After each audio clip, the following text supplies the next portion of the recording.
હું છું દરજી કામિની। આપ જોઈ રહ્યા છો MG live news Mehsana. Congress પાર્ટીના રાહુલ ગાંધી તેમજ સમગ્ર કોંગ્રેસ દ્વારા એસટી, એસસી, ઓબીસી અને આદિવાસી સમાજનો સતત તિરસ્કાર કરતું આવ્યું છે। ત્યારે છેલ્લા ઘણા સમયથી કોંગ્રેસ અને રાહુલ ગાંધી દ્વારા અનામત દૂર કરવાના પોતાના ઈરાદાઓ વ્યક્ત કરી રહી છે।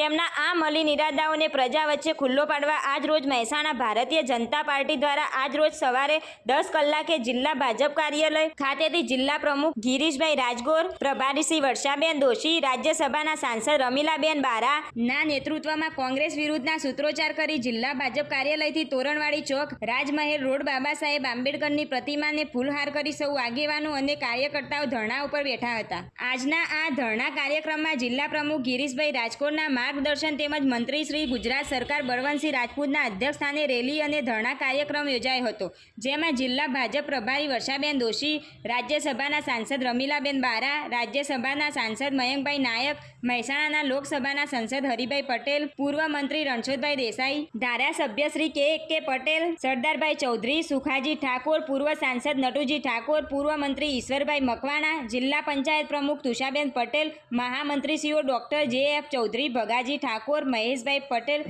તેમજ પ્રદેશ મીડિયા વિભાગના સદસ્ય લક્ષ્મણસિંહ રાજપૂત સાથે જિલ્લા અને મંડળના હોદ્દેદારો અને કાર્યકર્તાઓ ખૂબ જ મોટી સંખ્યામાં ઉપસ્થિત રહ્યા હતા। રિપોર્ટર ચેતન પટેલ, મહેસાણા।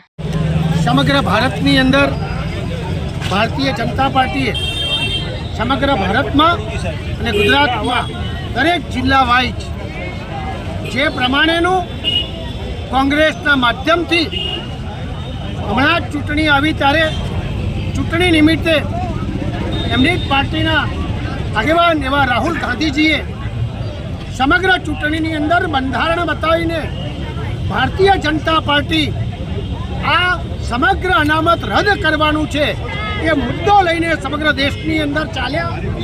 અનેક લોકોના મગજ કેવી રીતે ફેરવી શકાય એ પ્રકારની વ્યવસ્થા કરી અને અમારા આદરણીય પ્રધાનમંત્રી નરેન્દ્રભાઈ મોદી સાહેબ કહેતા કે મારા જીવનની અંદર હું અંતિમ ક્ષણ સુધી કોઈ પણ સંજોગોની અંદર અનામત નાબૂદ નહીં થવા દઉં। અને પ્રત્યક્ષ રીતે ચૂંટણી થઈ, ભારતીય જનતા પાર્ટીની ત્રીજી ફેર સરકાર બની અને કહેવાય છે કે જૂઠાણું એમના દિલમાં હતું।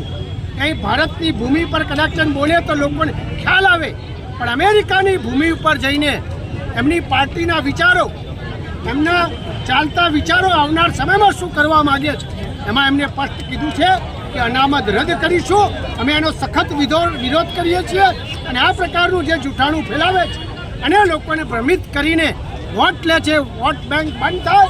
આ દેશ હંમેશા સામૂહિક રીતે સમગ્ર લોકોને વિકાસ તરફ આગળ વધે એ પ્રકારની અમારા પ્રધાનમંત્રી નરેન્દ્રભાઈ મોદી સાહેબ આજે પણ સમગ્ર વિશ્વમાં ભારત એકમેક થઈને જ્યારે આગળ વધી રહ્યું હોય ત્યારે આ પ્રકારની વ્યવસ્થા થાય એનો વિરોધ કરવા અમારી પાર્ટીના તમામ આગેવાનો અહીં આગળ ઉપસ્થિત છે। અમે સૌ કાળી પટ્ટી સાથે આજે એમનો વિરોધ કરી રહ્યા છીએ।